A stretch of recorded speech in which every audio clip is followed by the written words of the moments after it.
I'm going to speak to you now about the two things that Allah mentioned that distract from the remembrance of Allah: trade and distraction. Distraction. Another term you can use for distraction is also entertainment. Lahu can also mean entertainment. Okay. Now, what Allah is teaching us in this ayah is that these two things in this particular incident were the main culprit. They were going through a hard time. Money was a big factor. They had to get their business trade deals done, their groceries bought, or whatever they had to do. And that became a heavy factor for them to walk away from the remembrance of Allah. But not everybody went to the caravan because they were going to do trade. Some people, when you see a bunch of people going somewhere and you see a lot of noise or lights, you're like, what's going on there? So you go also. So the second group of people went for the purpose of entertainment, or they just want to distract themselves, right? So sometimes you have a bazaar, or when you go to the mall on the weekend, right? Not everybody's in the mall shopping. Most people are just walking around without a purpose in the universe. So there's some people that are actually buying stuff, selling stuff, etc. But then a lot of it is just lahu, right? Conventions, trade shows, things like that. There's people that go and actually do business, and other people just say, hey, let's go see what's happening. There's going to be a lot of people there. It's also, in one of the narrations that I didn't share with you, it was also the case that every time there would be a wedding, that the Arabs had a tradition before Islam that they kept even early after Islam, in the early time of the Prophet ﷺ, that the girls, the friends of the girl who's getting married, they would start singing and playing the drum and doing this stuff to celebrate the girl's wedding. It was like a girl's party, and they would do this whole thing on the street, right? And every time that happened, people got attracted to that and wanted to see what's going on, or people were having fun or whatever. It's like a little party going on the street, So that's also part of lahwan. Now, the question that arises from this is entertainment or business a bad thing? Because Allah is putting it against, the remembrance of Allah and leaving the Prophet ﷺ stranded. Our deen gave us a really amazing balance. Allah gave me obligations in my prayers every day. Allah told me certain things are prohibited for me. Allah told me certain things are prohibited for me to eat. Certain ways of earning money are wrong for me. Certain, pleasures or whatever, there's only a halal way to get to them, and all the haram avenues are closed from me. And in every other matter, Allah Azza wa Jalla just, so long as I'm living a purposeful life, there's nothing else expected from me. There's not much more than that expected from me. So, for example, I jokingly asked some of you guys, or some of you gamers, and some of you, mashallah, raised your hand, inna lillahi wa inna ilayhi raji'un. It's okay to have some lahu. It's okay to have some entertainment. It's okay to play sports. It's okay to play a video game every once in a while. It's fine. There's nothing. Where does the harm come from? Our religion gave us principles. If you're not violating any of the principles, then you're fine. If your entertainment or your work is taking you away from the mandatory remembrance of Allah, it's taking you away from what you should be doing, then there's the extreme. By the way, there's the opposite extreme too. I'm not doing enough for my deen. I need to study more deen. Okay, well, you haven't spent any time with your wife for 2 months. Yeah, but I'm studying deen right now. Well, you're spending time with your wife is actually a part of your deen. Playing with your kids is a part of your deen. Earning is a part of your deen. Right? Keeping inna li nafsika alayka haqqa. Your own person has rights over you too. Quran even says, "La tansa nasibaka min ad-dunya." Don't forget your own portion in this life. Allah made us appreciate, for example, if I was studying all day and the Quran says, "Wal habbu dhul asfi wal rayhan," and the farm and the winds that blow that have beautiful smell in them, how am I going to sit there in the masjid and understand this ayah? In order to appreciate this ayah, what would I have to do? I have to go outside. He says, "Qul siru fil ardi." Go travel in the land. فَانْظُرُوا كَيْفَ بَدَأَ الْخَلْقِ. Take a look, how did creation begin? I can't do that sitting and studying or doing dhikr. I have to go. That's dhikr too. That's why the ayah, the ultimate dhikr of the week is Jumu'ah, and then Allah says, فَانْتَشِرُوا فِي الْأَرْضِ. Go spread out. وَابْتَغُوا مِنْ فَضْلِ اللَّهِ وَاذْكُرُوا اللَّهَ كَثِيرًا. So there was this three-dimensional view of the dhikr of Allah. Yes, sometimes lahu, entertainment, is okay in some quantity. But the thing with these things is they easily become addictions. And when they become addictions, you go deeper and deeper and deeper and deeper in them, and you don't know when to stop. Right? And that's at that point, it's taking you away from the remembrance of Allah. Okay, and that point, it becomes a problem. By the way, some people become workaholics, don't they? They're always thinking business. They're always thinking, oh, gotta open up the next store. They're always thinking, gotta make the more profits, or keeping track of the stock, or whatever else you're doing, Bitcoin or whatever, anything that immerses you so much that now your basic remembrance of Allah is going away. Your obligations to family are going away. You're not even, your connection to the Quran is disappearing. Then this is where you have to draw a line. So Allah mentioned these two things because these two things are actually so dangerous, so powerful, tijara and lahu, that they can even take someone away from the Prophet standing there. They're that powerful. So don't underestimate them. Deal with these. We have to do business. Entertainment at some level and distraction at some level is a necessity in life, but make sure you understand you're dealing with something that can easily go out of balance, that can easily become very powerful and start replacing the remembrance of Allah. Notice also something, a final quick observation, two observations about the use of these two words in this ayah. Allah mentioned them twice. وَإِذَا رَأَوْا تِجَارَةً أَوْ لَهْوًا انفضوا إليها. First interesting thing is Allah said إليها. Even though there's two things, it would be إليهما. But He said إليها, just one. And the ha is referring back to tijara. Tijara. And some said, because they're all fused together. Another rhetorical purpose of this could be that the lahu, the distraction, is actually emanating from the tijara. In other words, let me put this to you another way. It could be that you're making good money, and because you're making money, now you can afford a PS5. And now you can download the newest game. And you're making good money, and now you can go on that extra vacation. Or now you can buy the tickets to the game. Or now you can... So the more tijara happens, the more room for lahu comes in, right? So the real culprit then becomes, why are you making more money? Are you making more money because you want the more expensive vacation? Are you making more money because you want to distract yourself with, more movies, more games, more whatever? That's the goal from the money. So it's creating more distraction. By the way, distraction isn't just distracting activities. Sometimes it's stuff. You want to buy more stuff. You want to collect more stuff, right? And so the main culprit, tijara, is actually highlighted in that. But also in the incident, the main culprit was the trade caravan, right? More people, the first reason people got up is because they wanted to buy something. Secondarily, people got up and said, hey, some people are getting up, we should get up too. So the tijara group was A and the lahu group was B.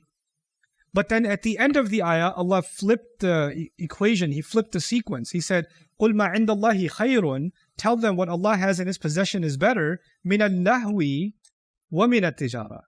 What Allah has in His possession is better than entertainment and better than trade. So He flipped it.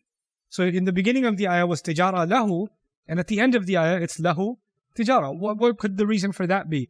This is what we see in the Quran multiple times, a transition from the specific to the universal, the general to the universal. The specific situation was there was a trade caravan that came, and Allah dealt with that. When they saw that trade opportunity, they left you standing there. And of course, Jum'ah is so serious, nobody's just going to leave Jum'ah because they want to play a video game. They might leave Jum'ah because it's a really important business meeting. So the real thing that might pull you away from the Friday prayer is going to be some business situation. But then Allah mentioned in general, universally, if all of human beings were told they should remember Allah and what Allah is offering them is better, then the common denominator among us is not business. The common thing among us is entertainment, actually. That's first. Why? Because not everybody is doing business. Not everybody is working. But everybody is still distracted. Everybody still wants some form of entertainment, right? So lahu is actually the more universal culprit, generally speaking. So Allah says, in general in life, you should remember, tell them what Allah has is better than entertainment and better than business. Now, what is it that Allah has? What's He referring to that Allah has? In this case, anything Allah commands you to do, in this case, Allah wanted me to come to the remembrance of Allah. That remembrance of Allah is building something in me. He's giving me a treasure. So He's actually almost commodifying the dhikr of Allah. Allah didn't say remembering Allah is better than entertainment and trade. Allah is saying what Allah has is better than entertainment and trade. As if to say, when I truly remember Allah, Allah gives me something. Allah gives my heart something. Allah gives my soul something. Allah gives barakah to me in some way. And that thing that Allah gives me, whatever it is, it cannot be named because He gives it in different ways to different people. That's why ma is used. Whatever Allah has, right? He didn't say it's the thawab of the akhirah. He didn't say it's a new job that Allah will get you. He didn't say it's a sickness that Allah will remove from your life. He didn't specify it. But it's something that Allah has. And the only way for you to get it is by the dhikr of Allah. If you can get that, then you will realize that that is better than entertainment and that's better than trade. And Allah is the best of ar-raziqeen. I'll tell you quickly about the word rizq. Really cool. That's a creepy photo, but still it helps us understand what rizq is. It's a bird feeding its child. They get the worm, the bug or whatever, and they put it, most birds, they put it in the mouth of their child, or they actually stick it all the way into the throat of their child and then let go. That's how they feed their young. And now let me tell you why I'm using this picture. مَا يَصِلُ إِلَى الْجَوْفِ وَيُتَعَذَّى بِهِ. Rizq in Arabic means whatever reaches the belly and whatever nurtures you, whatever nourishes you. You can eat something and throw it up, it's not rizq. But if you eat something and it gives you energy, it nurtures you, it feeds your body, that's called rizq. وَرَزَقَ الطَّائِرُ فَرَخَهُ كَسَبَ لَهُ مَا يَغْذُوهُ وَالطَّائِرُ يَزُقُّ فِرَاخَهُ أي يدخل بمنقاره الطعام في مناقيرها ثم يطلق على ما يحيط الله العبد من مال وخير يطعم وينتفع به. إدخال في الحوزة. Let me tell you what this means. Actually, the Arabs used to use the word rizq to describe the bird putting the food in the mouth of its child. That's how they describe rizq, meaning that which helps the child survive, which provides and nourishes the child. And from it, it started getting used for anything that you place within you, meaning the thing that you store, because the child is storing it in its belly. So anything that you consume, anything that you store becomes rizq. Anything that becomes a part of your life becomes rizq. That enhances your life in some way. So what is rizq then? In its broadest sense, it's actually food is rizq, clothes are rizq, because they are enhancing me in some way, they're nourishing me in some way. Your home is rizq, your car is rizq, your friends are rizq, family members are rizq. I know, that's crazy. Not all of them. Some of them are fisq, other ones are rizq. Your teachers can be rizq, right? The opportunities that come in your life, maybe it is the experiences you have that benefited you, that strengthened you, that nurtured you. Even bad things that happened in your life can actually become rizq, because by way of them you became stronger in some way. Allah is the best of those who can give rizq. But why mention ar-raziqeen, the plural? Why even mention that? Allah could have said wallahu huwa ar-raziq. Allah is the provider. When Allah says wallahu khayru ar-raziqeen, Allah is the best of those who can provide. Why even mention others who can provide? There's a necessary call to comparison in this ayah. I start thinking my employer provides. I start thinking my parents provide. I start thinking my culture provides. My culture provides protection. My family provides dignity. My job provides money. My society provides this. My government provides that. We start thinking provision comes from different places. And the more you think of these, then you start making, you want to make sure you don't hurt any sources of income, right? So if you're, for example, let me give you a social media example because we can relate to that easily. If your money comes from your social media following and you're monetizing your content or whatever, then you know who your raziq is in your head? Your followers are your raziq. Okay, the ad revenue is your raziq. So now you're going to make sure you don't mess with anything that can hurt your following. Right? So you'll make sure not to offend your following in any way, because it will directly impact your rizq. If your job provides your paycheck, you will make sure you will do nothing to put your job in danger, because your job is, in your mind, your raziq. So when you identify a raziq, then you don't mess with it. You make sure, and if anybody's coming close to it, you say, hey, no, don't touch that. Don't touch that. Like, for example, if your job is you're a techie, right? You're a contractor and you're a coder or whatever, and you have your laptop and you work on your laptop. When your kids come close to your laptop with a bottle of chocolate milk, in that moment, that's not your child. That is public enemy number one. You get away from this. You can cry. I'll hug you later, but right now, this is my rizq right here. This is, in a sense, this is my raziq right now. You're not going to mess with my rizq. Okay? And then later on, you could be the child. Then you go, no, sorry, it's okay. Okay? There are some things you just don't mess with it. You don't touch it because it's a matter of rizq. Same way, what happens in families is, you could be running a business, and your family can have an opinion on everything. But the moment they try to tell you how to run your business, excuse me, wait, this is not for you. Step off. I don't care who you are. You're not touching this. I love you in every other way. Not in this. You don't exist. You're zero. Okay, you're fired. Why? Because people, they want to protect their risk. If you have that mentality, this is a very easily understandable phenomenon, right? And if risk is an opportunity and you don't want to miss the opportunity, nothing will get in your way from missing that opportunity. If you have a job interview and you have to get to that job interview, it's starting at 9 a.m. and you have to leave your house at 8 a.m. And then your sister calls, your mother calls, your friend calls and says, I want to talk to you about my feelings right now.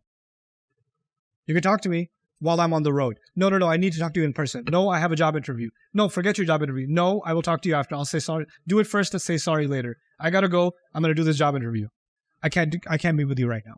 I can't talk to you right now. Isn't that the case?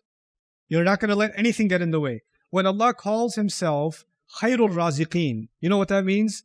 If Allah is my provider, just like if anything else I think is my provider, nothing gets in the way. Nothing gets in the way.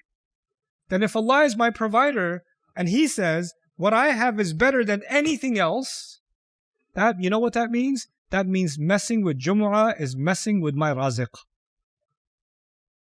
If I mess with Jumu'ah, I'm messing with my Raziq. And if I'm messing with the dhikr of Allah, I'm messing with my Raziq. I'm messing up my own rizq by compromising the remembrance of Allah. What a way to end the surah. Wallahu khairul raziqeen. Allah, everything in the skies and the earth, when we started the surah, everything in the skies and the earth is doing tasbih of Allah. And by the way, everything is being provided for by Allah. And the only ones who don't do tasbih of Allah are human beings, the way they should. And now Allah says, by the way, I'm providing you, but if you really want me to provide you, you better get in line with the rest of the universe. You better do your version of this. What tasbih is expected from you. The tasbih expected from the sun is constant, never-ending tasbih. The tasbih expected from the moon is constant, never-ending tasbih. The tasbih expected from you is on particular times. Very little is being asked of you. And of those tasbihat, the biggest tasbih of the week is the Friday prayer. Don't mess with it. Wallahu khairul raziqeen. This is just some speech you're attending. So this is how Allah Azza wa Jal ties the lessons of this surah together. So now I'm going to share with you what we learned in this section 3. I walked you through the structure of section 1 and section 2. So we're the final section, section 3, right? So we see إِذَا نُودِيَ لِلصَّلَاةِ مِنْ يَوْمِ الْجُمُعَةِ فَاسْعَوْا إِلَى ذِكْرِ اللَّهِ وَذَرُوا الْبَيْعَ. When the call is made for Friday prayer, rush to the remembrance of Allah and leave the sale. We covered that. Then ذَلِكُمْ خَيْرٌ لَكُمْ إِن كُنْتُمْ تَعْلَمُونَ. That is better for you if you actually know. فَإِذَا قُضِيَتِ الصَّلَاةِ. When the salah is done, what should you do? فَانْتَشِرُوا. Go out, spread out. وَابْتَغُوا مِنْ فَضْلِ اللَّهِ. Seek Allah's favor. وَاذْكُرُوا اللَّهَ كَثِيرًا. Remember Allah a lot. And if you can do these things, what's going to happen? لَعَلَّكُمْ تُفْلِحُونَ. So that you may succeed. That's the formula Allah gave. Then He says, وَإِذَا رَأَوْا تِجَارَةً أَوْ لَهْوًا انْفَضُّوا إِلَيْهَا وَتَرَكُوكَ قَائِمًا. When they saw trade and distraction, they ran off to it. They broke off from the Friday prayer and they left you standing, leaving you standing. قُلْ مَا عِنْدَ اللَّهِ خَيْرٌ مِنَ اللَّهْوِ وَمِنَ التِّجَارَةِ. Tell them what Allah has is better than distraction and better than trade. وَاللَّهُ خَيْرُ الرَّازِقِينَ. And Allah is the best provider. This is the final section of the surah. Let's go through that again. When the call is made, leave and rush to the remembrance of Allah. On the flip side, when the call was made, they ran off and left you standing. So you should be leaving business, but what you did was you left the Prophet. You see that? So, and then the second thing was, ذَلِكُمْ خَيْرٌ لَكُمْ. That is better for you, if you know. And then we see what Allah has is better. ذَلِكُمْ خَيْرٌ لَكُمْ And قُلْ مَا عِنْدَ اللَّهِ خَيْرٌ مِنَ اللَّهْوِ وَمِنَ التِّجَارَةِ. Then he said, go out, seek His favor, remember Allah. Go out and do what? What did I say? Go out and do what? Business. Go earn rizq. And Allah ends the surah by saying Allah is the best of providers. Allahu khairur raziqeen. SubhanAllah. You see how beautifully things are organized? How everything ties together? You know, and this is our section 3. Now, just so you have a picture. Now, we did section 1, we did section 2, we did section 3. Now, let's look at the whole thing together. Everything does tasbih. I'm summarizing. This is not a capturing of all the messages of the first section, but some main things. Everything does tasbih. The favor on the ummah, meaning Allah has done a huge favor on the ummah by sending the messenger who purifies them. And, go on, reads the ayat, purifies them, teaches them the law, teaches them wisdom. Summarizing here, okay? Then, we should learn from the example of those who failed their book. What am I talking about here? Banu Israel, right? That was the middle section. And then the final section was, don't take the Friday remembrance lightly. Don't allow anything to abandon your messenger. Isn't it? Now notice in the first section was tasbih, and in the last section, there's dhikr. What's one of the best forms of dhikr? Tasbih. And then the first section said the messenger has done you a huge favor. Allah has done you a huge favor by sending you a messenger. So you shouldn't be the ones to leave your messenger standing in the last section. You see the connection between those two? And then in the middle is the example of those who failed their book. So even the surah as a whole kind of forms a symmetrical kind of structure. Okay? So this brings me to the end of what I wanted to share with you in terms of the lessons from Surah Al-Jumu'ah.